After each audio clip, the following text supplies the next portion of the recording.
Hey, we are back and we are continuing our look at the resurrection of Yahushua Messiah.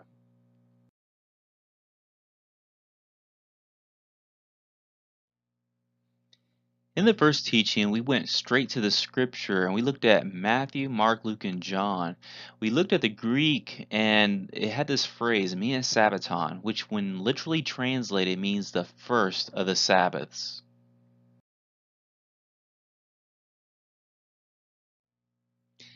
In that teaching, we covered that Mia Sabbaton, or the first of the Sabbaths, is directly linked to the Feast of Weeks, where we count 7 Sabbaths, or 7 weeks, plus 1 day, leading up to the 50th day, as many people know as Pentecost, or first fruits.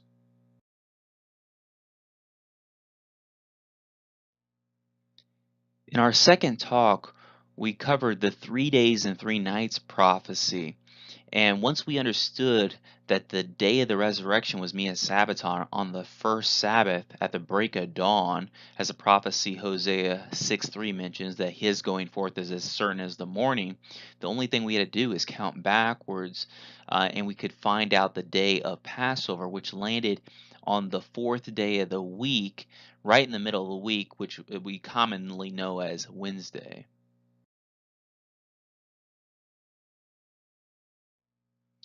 In our third teaching, we covered the third day prophecy, which is distinct from the 3 days and 3 nights prophecy.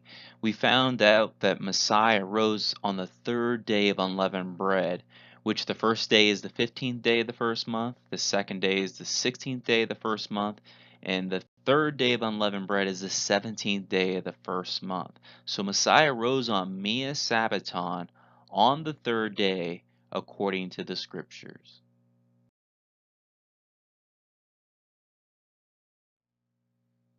Today, we're going to look at the astronomical data in connection with the resurrection of Yahushua Messiah.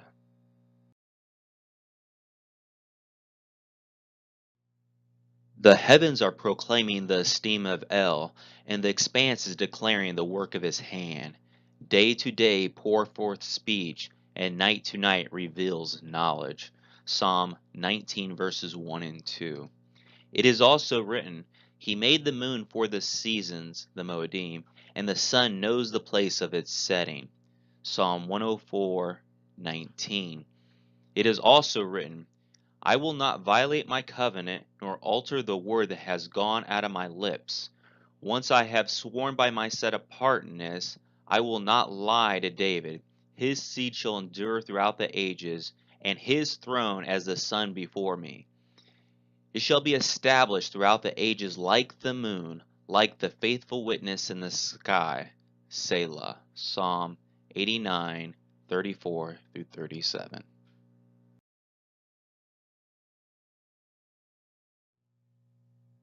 As we look at the astronomical data, I'd like to share an awesome resource with you. TorahCalendar.com has done an awesome job of restoring the Hebrew hour, day, month, and year.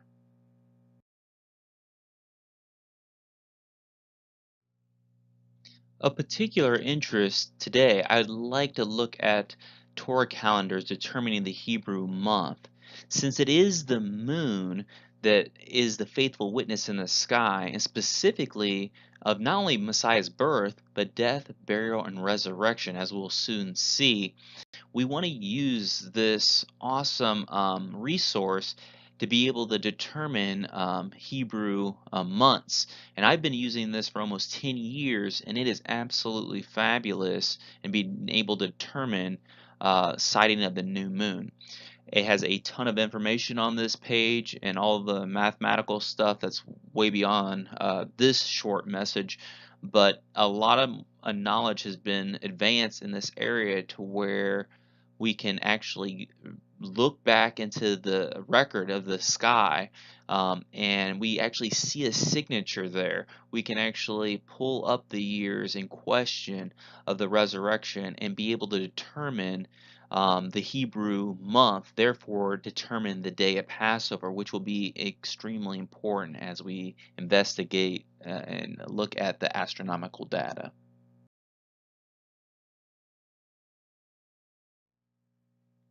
One thing we'll want to do right off the bat is determine a time frame. This will narrow our search so we're just not looking at every single date in history.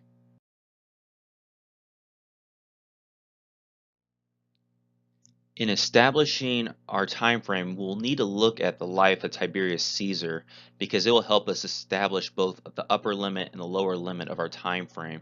And we want to look right now at the death of Tiberius Caesar, which happened on March 16th, 37 CE. Now, this is interesting because Josephus writes about this, and he writes about Pontius Pilate being commanded to go from Jerusalem up to Rome for accusations against the Samaritans. Well, while he was traveling there, by the time he got there, Tiberius was dead. This event happened close to Passover that year.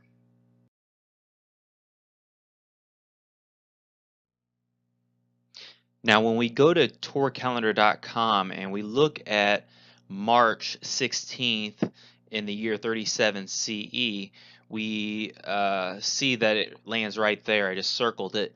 Now, if Tiberius Caesar died on that day and Pontius Pilate, by the time he got there, which would have been sometime after, and Tiberius was already dead, that would be a problem because we see Passover is right here in that year. If Pontius Pilate is in Rome and not in Jerusalem, this cannot be the year for the death, burial, and resurrection of Yahushua Messiah. So we can cross off 37 CE, and that'll start our upper range at 36 CE as our starting point for our time frame.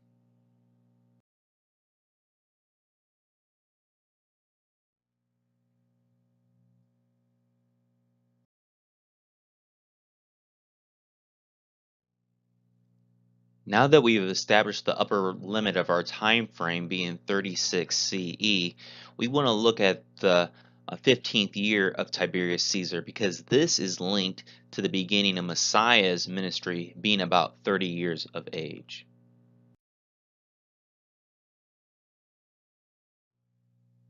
Tiberius Caesar began to rule on September 17th, 14 CE. Just by simply counting down to his 15th year, we should arrive somewhere very close to 28 through 29 CE.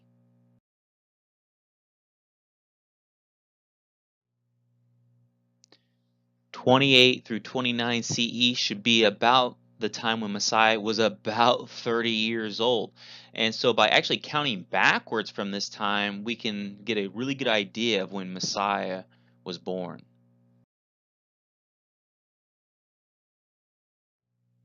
When we count back from 2829 CE, we should arrive at 3 to 2 BCE as the birth of Messiah.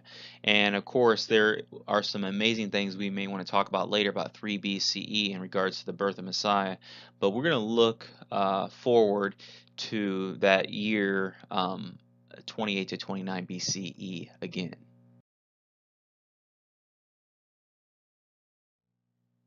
Even though we're starting with a 28 CE as the lower range, I do need to make a comment here that the book of John tells us of three Passovers in chapters 2, 6, and 12.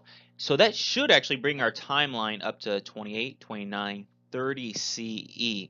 But for the sake of other calendars out there that are actually proclaiming that the Messiah rose as early as 28 CE, I am going to add those in this time frame as well. And so we have a 9-year time frame that we're going to investigate. Now this investigation will not take that long. We will pull up the new moons that start each one of these years, and we'll know real quickly if they work or they do not work.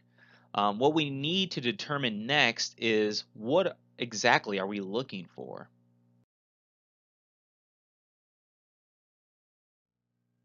As we're going through the astronomical data, of particular interest, we want to look for Wednesday new moons, which correspond to a Sabbath resurrection.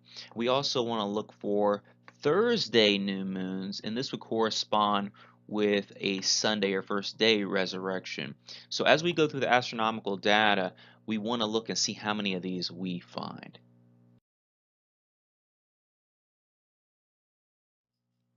So when we look at 28 CE, we notice the new moon in that year lands on a Tuesday.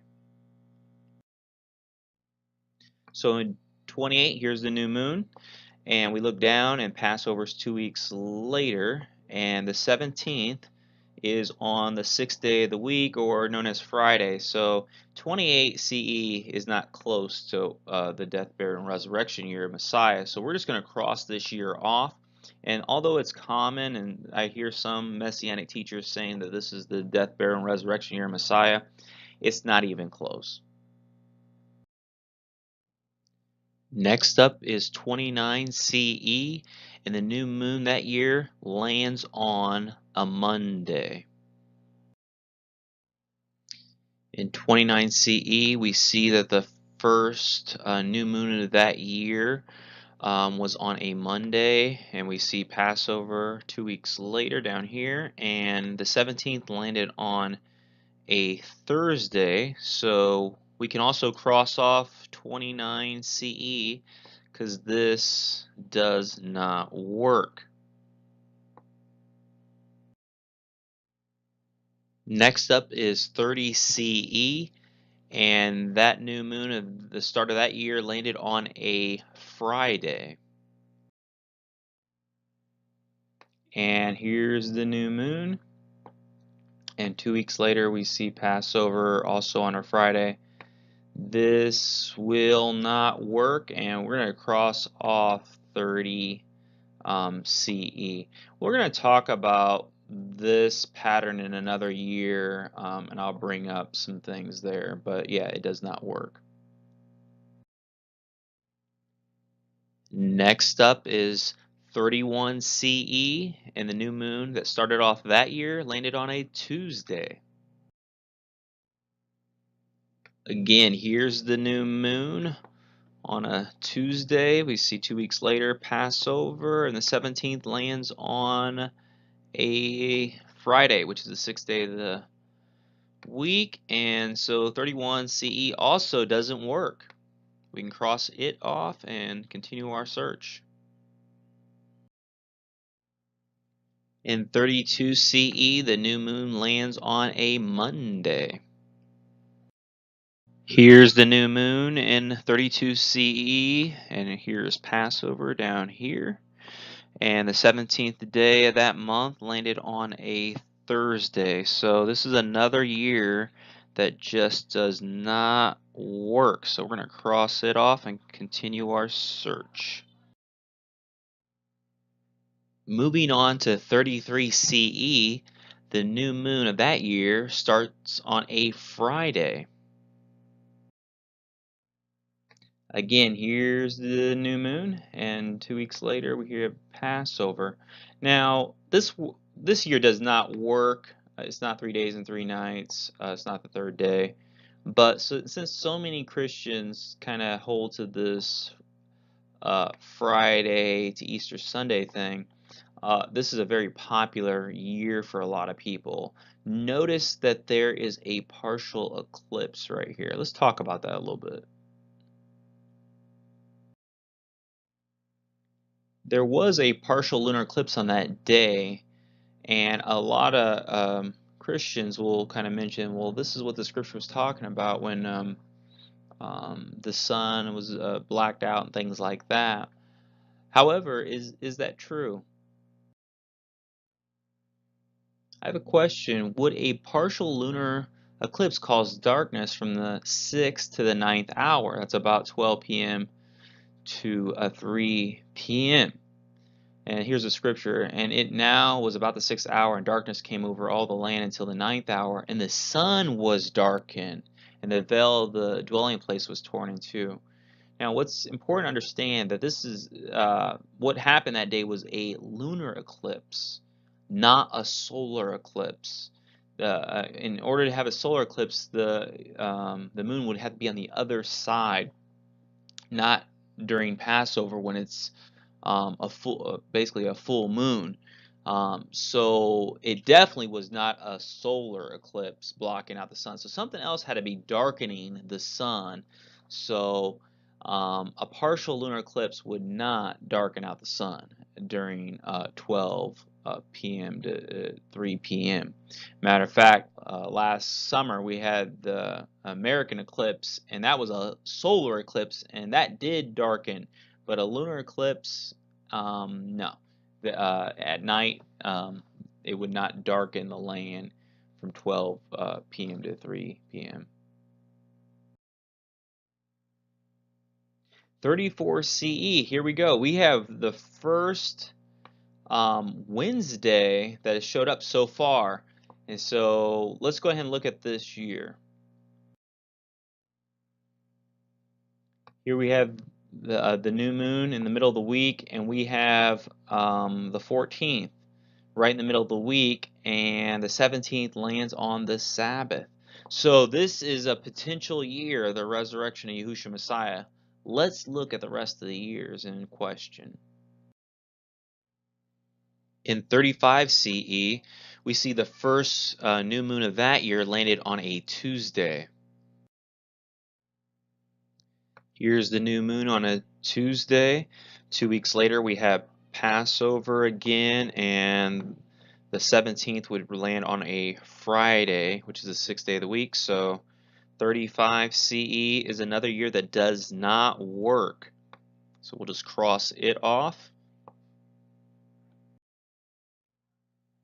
In the last year of our investigation, 36 CE, we see the first new moon of that year lands on a Saturday.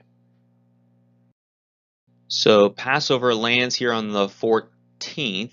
We can't see the new moon, but it should be up here. And the 17th lands here. So 36 CE also does not work. And this leaves us with some very interesting conclusions. So when we look through 28 CE through 36 CE, there was only one year that had either a Wednesday or a Thursday date that even showed up. And that 34 CE was the only date that showed up. And it's pretty exciting to understand that this is the year that lines up not only with the scripture, the Mia Sabbaton, but it actually lines up with the astronomy as well. It doesn't matter what program you use. You can use Redshift, Stellarium, whatever. But if you actually go and examine, spend some more time looking at details of every single new moon and all the possibilities, you're going to find 1 year, 34 CE, where you have a Wednesday Passover, a fourth day Passover, and a Sabbath day resurrection. And you may notice that there was no Thursday.